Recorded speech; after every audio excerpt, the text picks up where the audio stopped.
Hola, hola, hola, ¿cómo están todos? Hoy vamos a desarrollar la tercera unidad de nuestra materia. Esta tercera unidad contiene los siguientes tópicos y va precedido por el acápite que dice perspectiva educativa pedagógica del ser in situ. Luego, el hombre como habitante y ser de ruta, situaciones conflictivas a la luz de los principios educativos del saber pedagógico, valoración y argumentación de la educación más allá de las aulas, educación formal y no formal, proyecto e ideario educativo. Estos son los temas que están incluidos en la tercera unidad que vamos a desarrollar brevemente. Como introducción vamos a explicar qué significa in situ. Esta expresión es una expresión latina que literalmente significa en el sitio, en el lugar o aquí y ahora, en el tiempo y en el espacio. Cuando nos referimos a la educación formal, debemos entender que este es un proceso que debe realizarse en lugares establecidos, con proyectos programados, con fines previstos y por sobre todas las cosas teniendo en cuenta las circunstancias y características de los educandos, sin perder de vista la realidad social y la demanda del mundo actual en que ellos viven y vivirán. El aquí y el ahora, el tiempo y el espacio son factores muy importantes, decisivos, que no se puede desconocer o ignorar en la educación.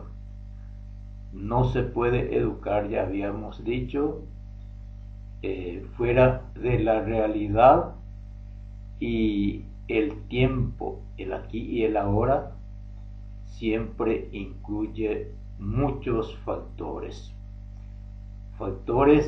que influirán en el ser y en el hacer del hombre. Con esta introducción entramos a desarrollar el tema que dice el hombre como habitante y ser de ruta, que en latín aquí tenemos en el programa como homo viator. Esta expresión significa que el hombre es un ser de ruta, un ser en camino, un ser peregrino, viajero, desde que nace hasta que muera. Ahora, este simbólico viaje, por supuesto, no se refiere a ningún movimiento traslaticio, sino más bien al movimiento o cambios que se producen dentro de la misma persona a través del tiempo, mediante la acción de la sociedad y muy especialmente por la educación ejercida por la sociedad a través de sus miembros especializados para el efecto. Por tanto, el hombre, el ser viator, significa caminante, y en ese caminar el hombre se forma mediante la educación. Al respecto tenemos muchas obras literarias que se refieren a las dificultades que el hombre en su desarrollo va pasando desde su nacimiento hasta el último día. Por ejemplo, la Odisea de Homero. Dante Alighieri escribió una obra que se llama Divina Comedia. Todo eso son obras que hablan del hombre con sus dificultades, no en cuanto a su movimiento traslaticio, sino en cuanto a su formación personal para ir desarrollando conocimientos, habilidades, técnicas, estrategias para lograr sus fines, que es su autorrealización. Como concepto antropológico, entonces, el Homo Viator nos dice que el hombre debe ir cambiando a través del tiempo, y en ese cambio la educación le acompaña. Es decir, el educador es un acompañante de ese viajero para ir logrando camino correcto y logrando su perfeccionamiento de acuerdo a su naturaleza. En realidad, el hombre es perfectible, aunque nunca llega al grado de perfección deseado, al grado de perfección deseado. Y bueno, hay al respecto de esto, de este viaje, al respecto de este caminar simbólico del hombre, hay dos corrientes de pensamientos. El pensamiento determinista, que dice que cada uno nace con un camino ya trazado, señalado, en que no tiene ninguna alternativa más que seguir el camino trazado por la naturaleza o por Dios. El hombre, según el pensamiento determinista, no puede hacer nada porque toda su vida ya está predeterminada, diríamos, por el destino, por la naturaleza o por Dios. La posición indeterminista dice, en cambio, que el hombre no tiene camino preparado, no tiene ni una guía, es dueño de su existencia, tiene amplio margen de libertad para elegir lo que quiere ser de acuerdo a la expectativa de la sociedad, que tiene sus normas morales y éticos que tienen que de las que tiene que apropiarse el nuevo miembro, el que empieza a educarse para poder lograr su propia meta, su propio objetivo. Este simbólico viaje, entonces, para algunos está determinado, para otros, en cambio, es un camino sin huella, libre. Cada uno tiene que encontrar y realizar, seguir.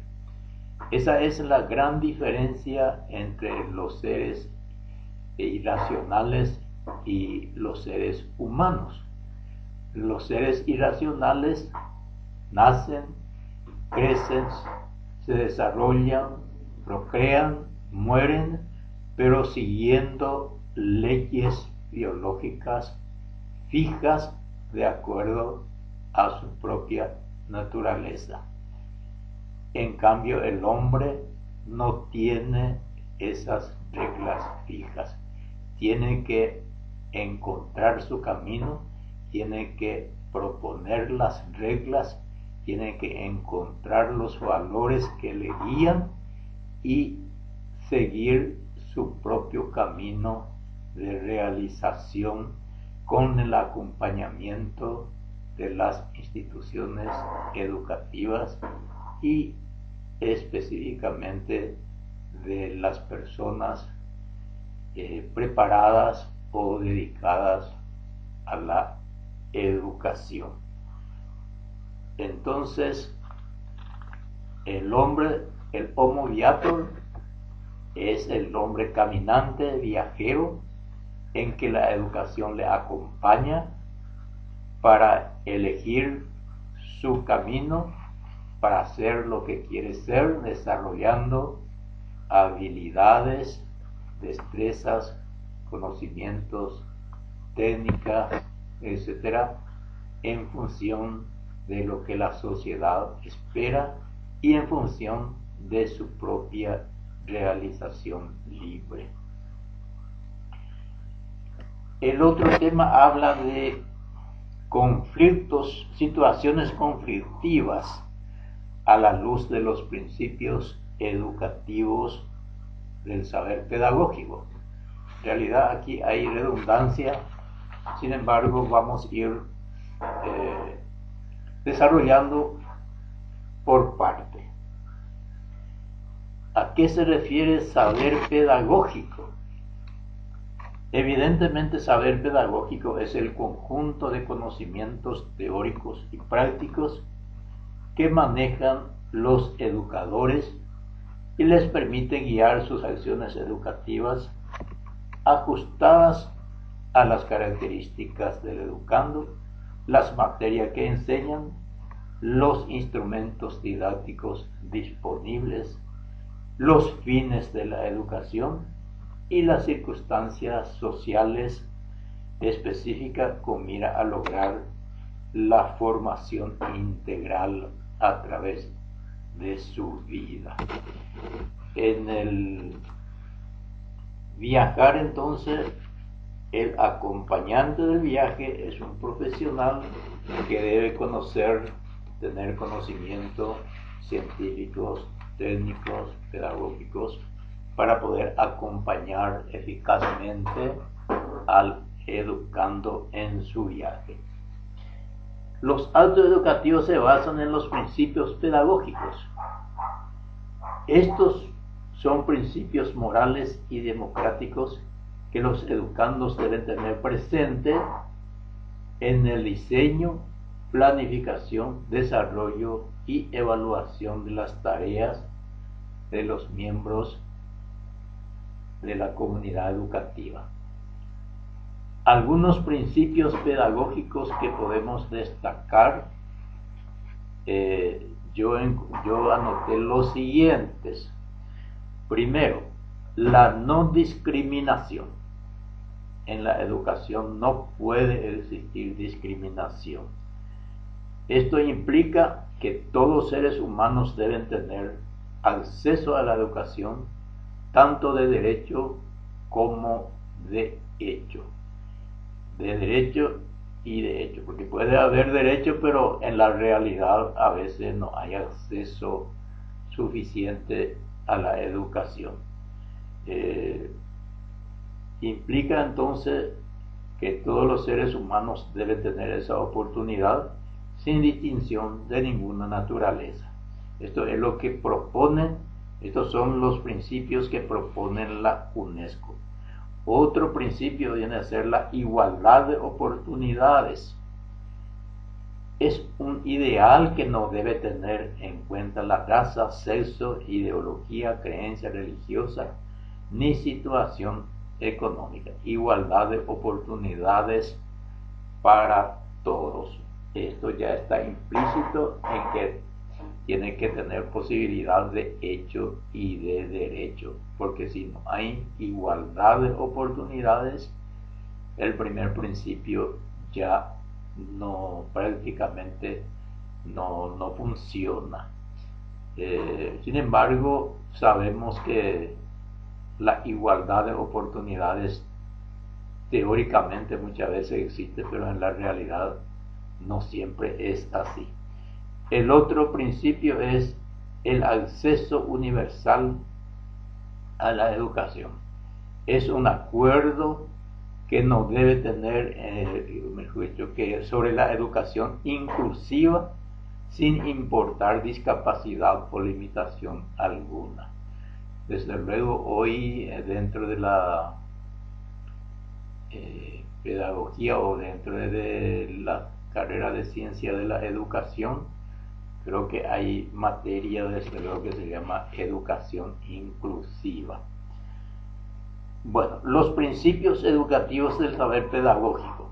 En este caso los principios son los valores de la dignidad humana que el educador debe tener presente siempre en cada paso de sus acciones educativas. ¿Cuáles son esos principios educativos del saber pedagógico? Aquí destacamos unos cuantos. Primero, principio de dignidad del ser personal. ¿Qué significaba eso? Cada uno, ya habíamos dicho en unidad anterior, es uno y único. La persona a la vez es un fin en sí mismo. Nadie puede utilizar a la persona humana como medios, como objetivos para lograr otros fines específicos, interesados y a veces egoístas. Entonces la persona humana tiene que ser considerada como algo no instrumentalizable. Otro principio es el principio de integridad o individualidad. Cada persona es un ser íntegro en un todo indivisible, pero pluridimensional. Ya habíamos destacado también en otra unidad. El principio de identidad o autenticidad es un ser único y también vive cada momento como una instancia única en el trayecto de su existencia, que también es única.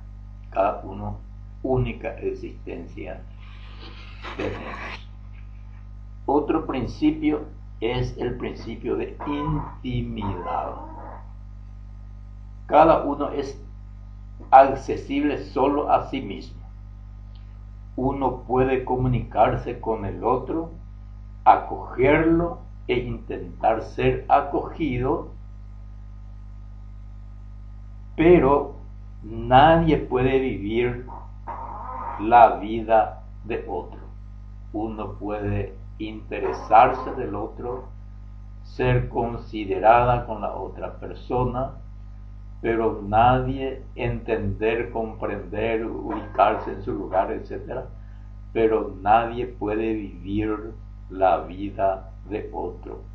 Parece que son obviedades que muchas veces no se tienen en cuenta.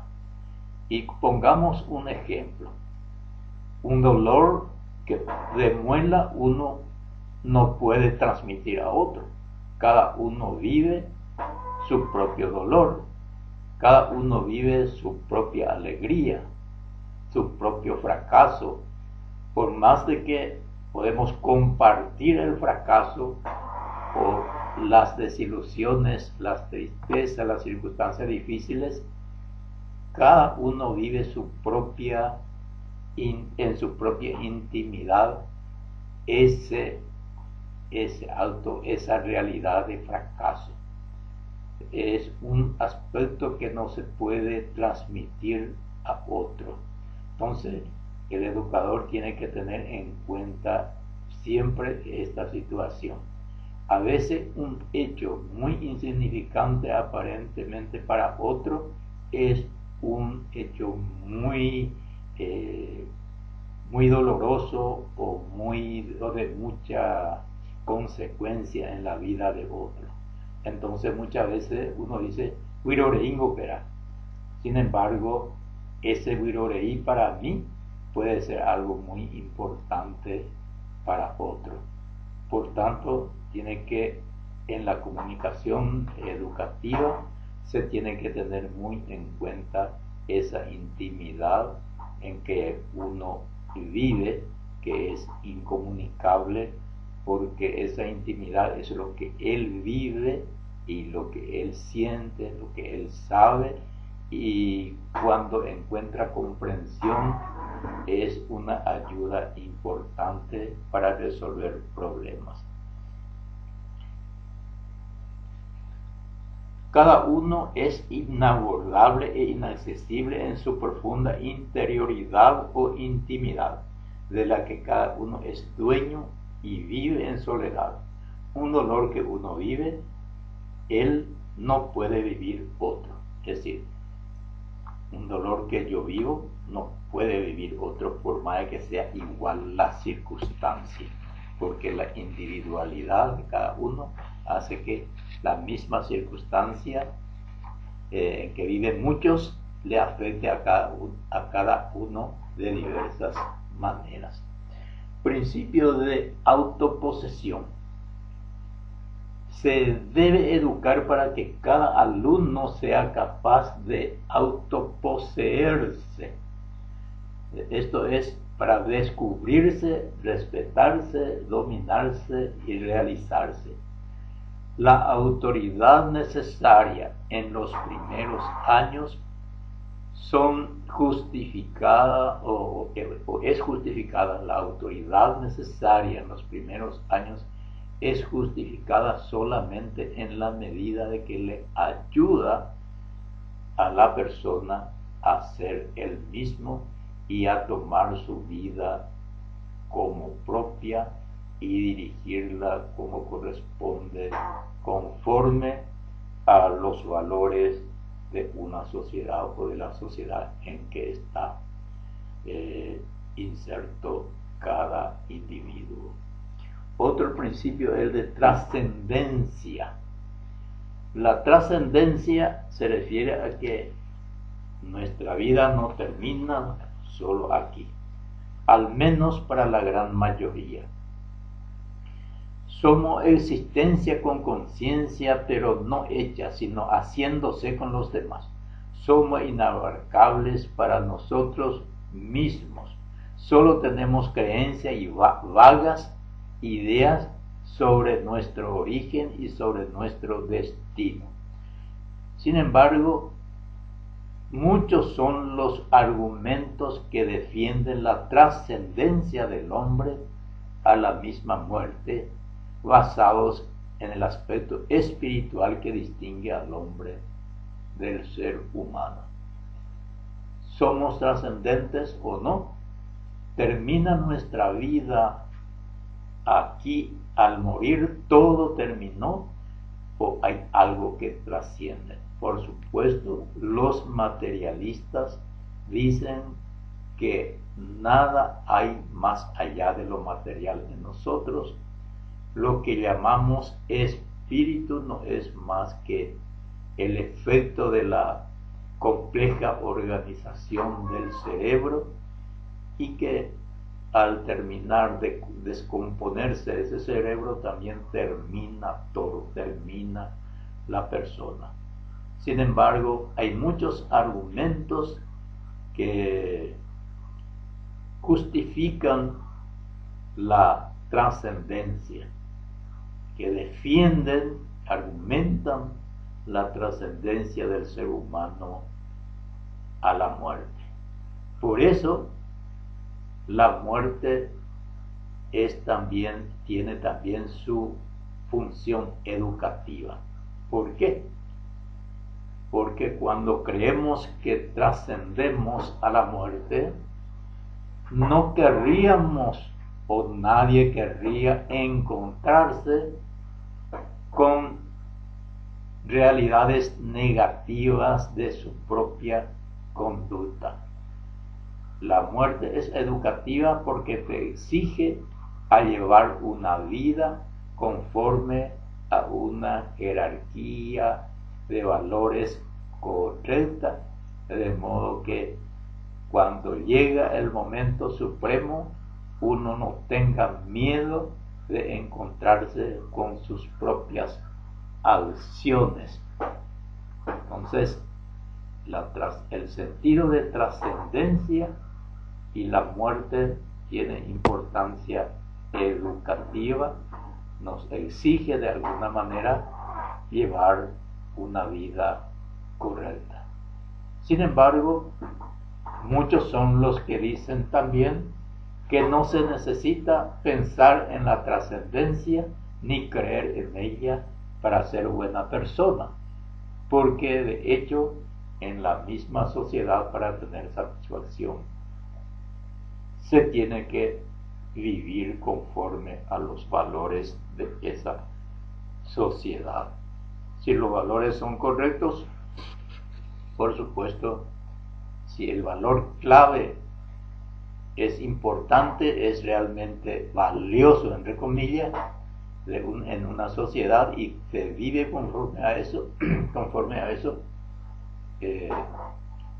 sin tener en cuenta la trascendencia, uno puede lograr una vida correcta y aceptable por la sociedad, inclusive admirable.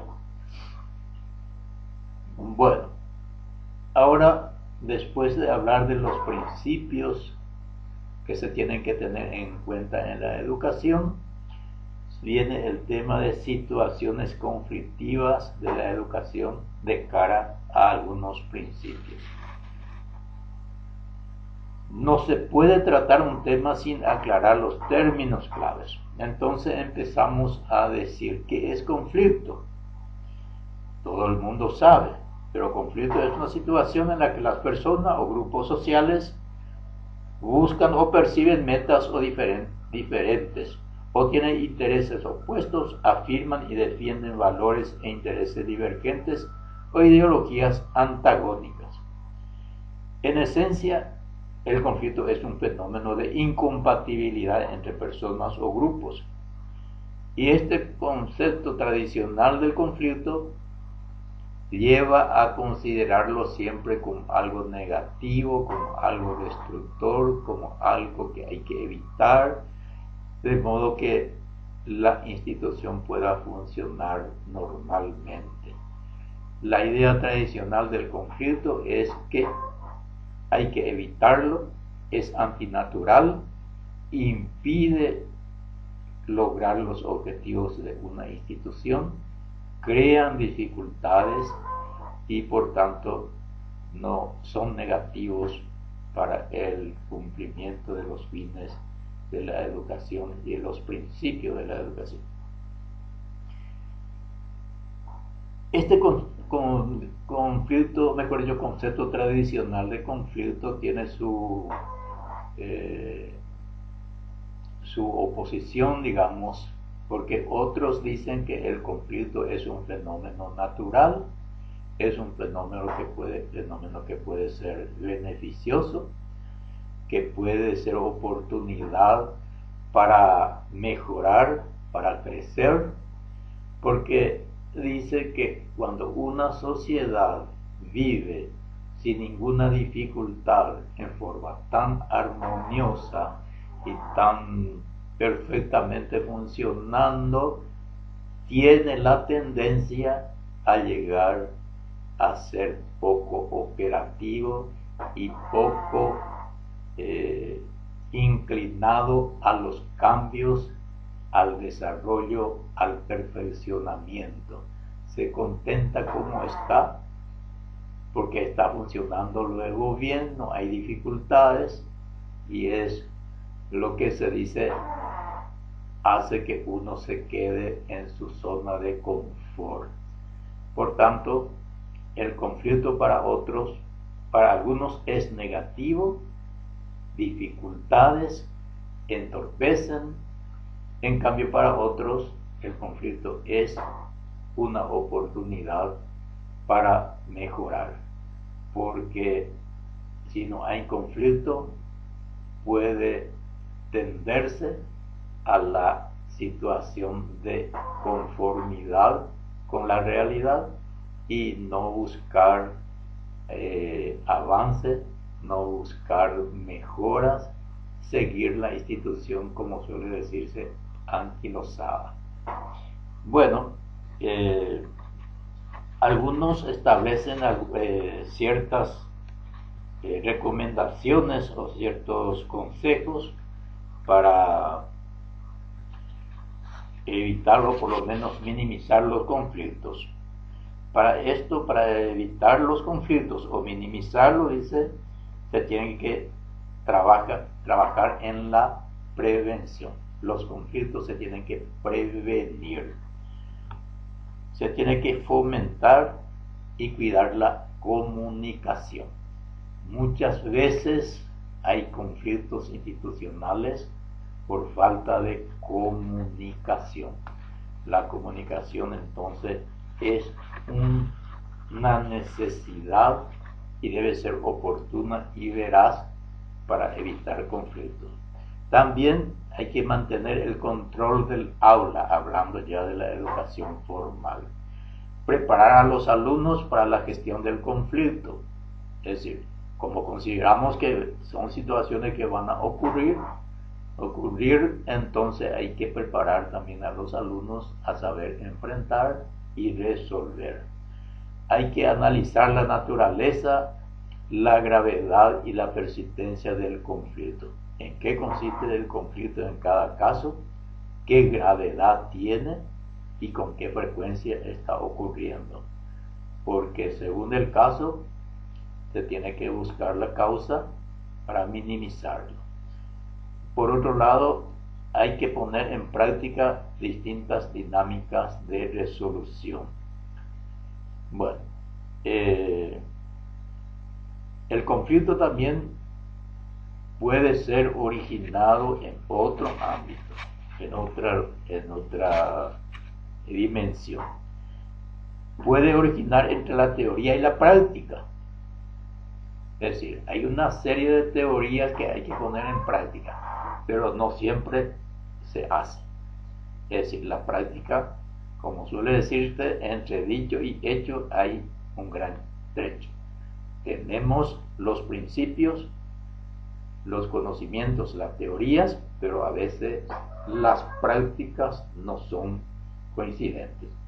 Esto ocurre cuando no hay coincidencia entre los principios y las prácticas, es decir, cuando las acciones son insuficientes, cuando algunos de los principios son ignorados, cuando todavía hay sectores donde no llega la educación, cuando la conectividad insuficiente o inexistente deja en desventaja a una amplia geografía, y peor aún cuando las acciones son contrarias a los establecidos y aceptados como guía y orientación.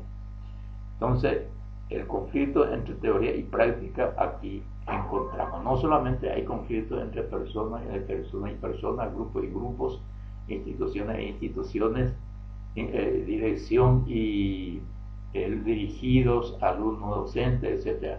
También puede haber conflicto entre teoría y práctica.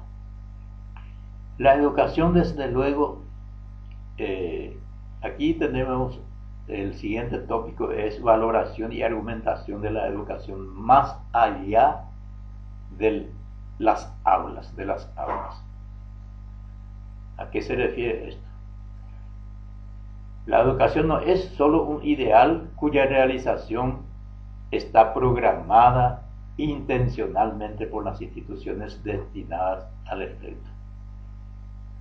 También la educación se realiza como un fenómeno social natural en que los nuevos miembros van adquiriendo de su mundo los conocimientos, valores, hábitos y conducta que les permiten ser aceptados y con posibilidad de cumplir sus metas o fines fundamentales. La educación adquirida en este ámbito no siempre consiste o coincide con la programación y a veces puede ser hasta opuestos. Muchas veces la educación que se da en la casa o en la institución no coincide con lo que se da en la calle o en la realidad. A veces hay valores diferentes que chocan y entonces hay un conflicto entre la educación institucional y la educación informal.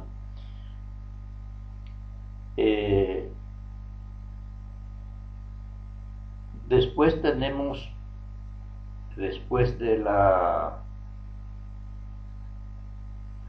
que la educación no se realiza solamente en las aulas, en las instituciones destinadas para el efecto, sino también se produce en diversos ámbitos.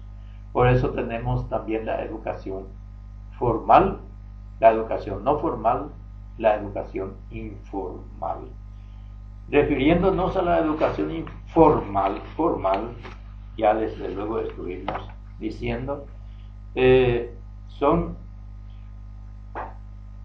aquella impartida en la escuela, colegios e instituciones de formación diseñadas para el efecto. Educación primaria, secundaria, terciaria, etc. Y esa educación tiene su currículum establecido por la política educativa de cada país. Y en Paraguay nosotros sabemos que nuestro sistema educativo formal incluye la educación inicial, la educación escolar básica con 3 ciclos de 3 años cada uno, y la educación secundaria o media, que de 3 años, que al terminar da el título de bachillerato en distintas modalidades, y esto permite a uno a iniciar la educación universitaria. En el Paraguay es así la educación formal. La educación no formal. Esta educación abarca toda actividad educativa realizada fuera de la estructura del sistema educativo formal, pero también está regida por normas específicas.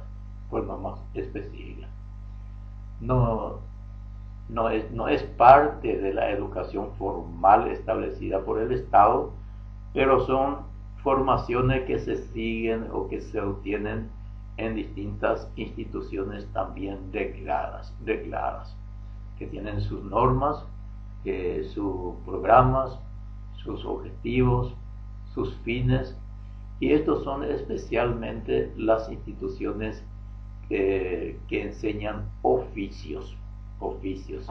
En nuestro país tenemos una institución que es el Servicio Nacional de Promoción Profesional, que ha lanzado ya a la sociedad varias promociones de distintas especialidades en que las personas han aprendido un oficio específico que le permite entrar en el mercado de trabajo con cierta rapidez y facilidad.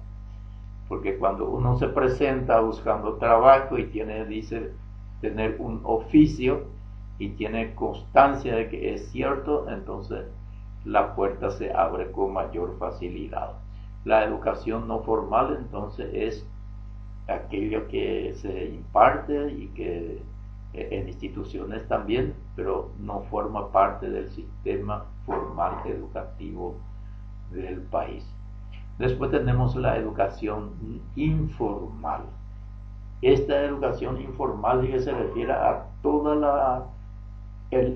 el aprendizaje que una persona obtiene dentro de su realidad, ya sea dentro de la familia, dentro del barrio, en su comunidad, dentro del pueblo o la sociedad donde vive.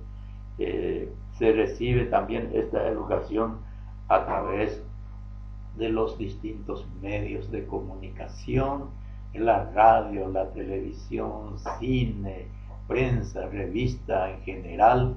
Todos esos son elementos que también forman parte de la educación, pero se le llama informal.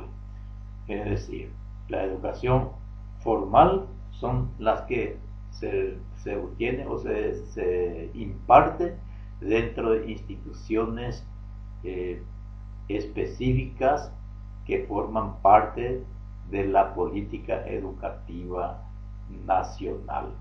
Y la educación no formal son aquellas que sirven para aprendizaje de muchas profesiones, oficios, pero que no forman parte del sistema obligatorio de la educación formal. Y la educación informal, en síntesis, es todo aquello que recibimos dentro del ambiente de cada uno, a través de distintos medios, de los padres, de los vecinos, de los abuelos, de la empresa en que trabaja, de todos los medios de comunicación. Al menos hoy podemos decir que una gran parte de la mentalidad de la persona, de los jóvenes, está inficionada por los medios masivos de comunicación, porque tanto la radio, la televisión, cine, etcétera, especialmente estos dos, son elementos que a diario atosigan, digamos, con sus informaciones, propagandas, publicidades, etcétera, tanto al niño, al joven y adultos, y son muy influyentes en la vida de la persona. Por eso, ante esta situación, también es importante que la educación formal tenga su orientación para no caer a una conducta muy dominada por los medios masivos de comunicación. Porque si uno dice que la educación debe lograr que el ser humano se autoposesione, es decir, guíe su propia vida, tiene que también estar en condiciones de distinguir lo bueno, lo malo, lo que se debe, lo que no se debe, lo que se puede, lo que no se puede, dentro de toda esta amplia gama de información que recibimos. Y ahí entonces juega un papel importante la educación formal. Proyecto ideario educativo.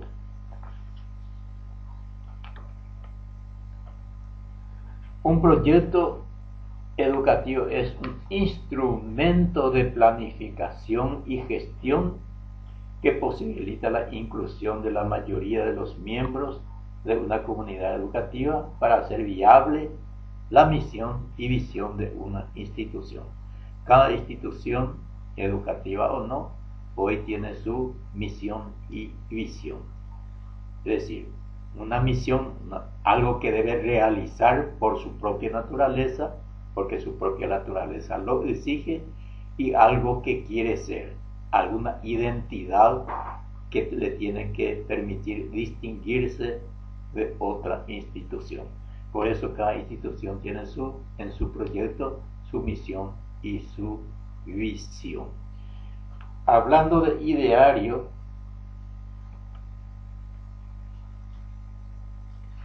educativo,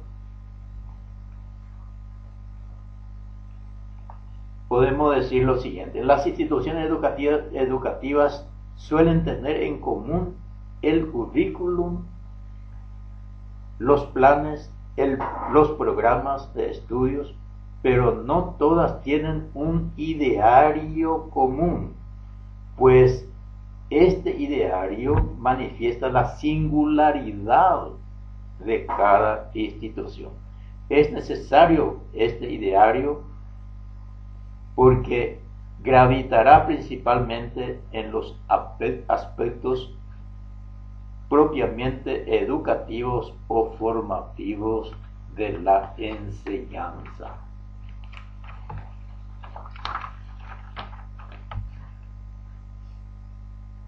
El ideario educativo se refiere fundamentalmente a los principios o ideas básicas que deben orientar la vida y el quehacer de las instituciones para que a la hora de elaborar proyectos puedan establecer prioridades, fijar metas, asignar y provisionar los medios necesario para el logro de los fines.